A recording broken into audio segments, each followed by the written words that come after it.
Welcome to Stories with Samira. Friends, today, 10th day of Navratri, that is Vijayadashmi. Today is the day Sai Baba of Shirdi took his Mahasamadhi. Sai Baba was an Indian spiritual master. He was regarded by his devotees as a manifestation of Shri Datta Guru and identified as a saint and fakir. He was revered by both his Hindu and Muslim devotees during and after his lifetime. His Mahasamadhi Mandir at Shirdi attracts devotees from all over the world.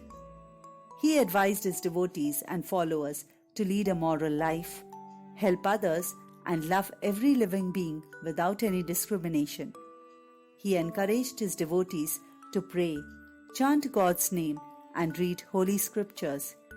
He told the Muslims to read the Quran and Hindus to study the texts Ramayana and Bhagavad Gita. His teachings involved developing the virtues of Shraddha and Saburi, meaning faith and patience. Many of his devotees have experienced the miracle of Shraddha and Saburi during his lifetime and even after it.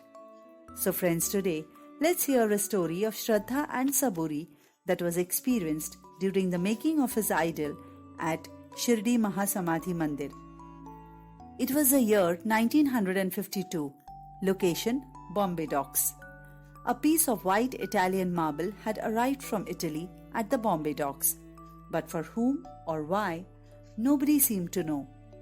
In the absence of a claimant, the dockyard authorities auctioned it off, and the purchaser offered it to Shirdi Sai Sansthan.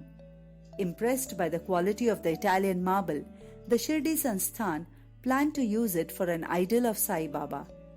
This humongous task of sculpting Baba's idol was given to Shri Balaji Vasantrao Talim, a renowned sculptor from Bombay, now Mumbai.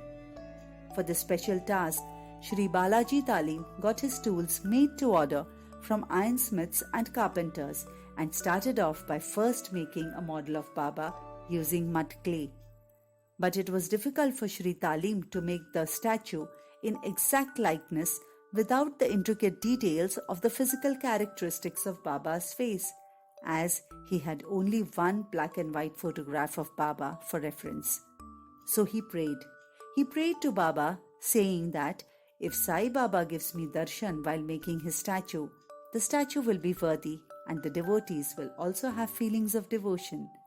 And sure enough, one early morning around 7 a.m., when Shri Balaji entered his studio, he saw a bright light. Baba had appeared in the light and given darshan to him in the studio itself. Baba remarked on Talim's difficulties and showed him his face from various angles, thus encouraging him to study it well.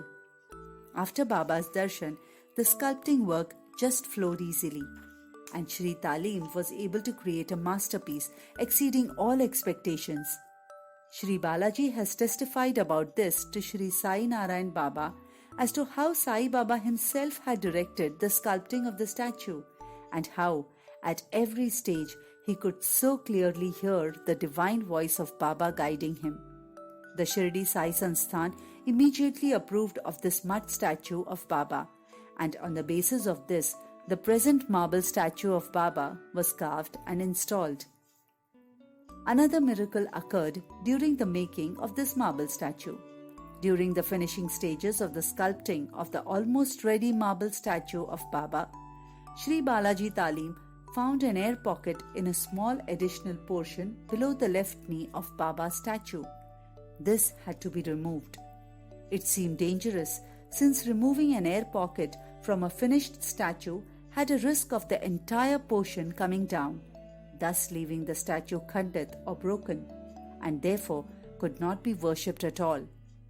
So the work stopped, and Shri Balaji hesitated to strike and chisel out the additional portion of the air pocket, fearing that the entire statue might get destroyed. Thus all his labor would go waste. He became nervous and he prayed to Baba. Baba, have mercy on me. Your murti is ready, Baba. Please have mercy on me. Just then he heard a voice within saying, Balaji, carry on. So Shri Balaji instructed his workers to chisel off the air pocket. but the workers refused to carry out this risky and delicate task. Eventually, and quite nervously, Shri Balaji Talim took the chisel and hammer himself, and while praying, Baba helped me, gave a small stroke touching the additional portion of the marble below the left knee. And to his great surprise, only the additional portion of the marble came down, leaving rest of Baba's statue intact. Seeing this, tears rolled down his eyes, and he prostrated before Baba, started dancing and distributing sweets to all. After all, his faith in Baba had been rewarded. The 5 feet 5 inch finished idol was taken throughout the village with pomp and ceremony. Baba's idol was so lifelike that devotees like Sri Sai Saranandana and Lakshmi Bai, who had personally been with Baba, felt he had come back alive in the form of his idol. On 7th October 1954, 36 years after Baba's Mahasamadhi, this lifelike statue of Sai Baba was installed on the platform of Samadhi Shrine's western side, behind Baba's Samadhi.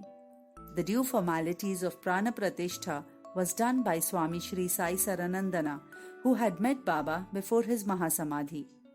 Friends, today 102 years after Baba's Mahasamadhi, he still continues to guide and bless all his devotees.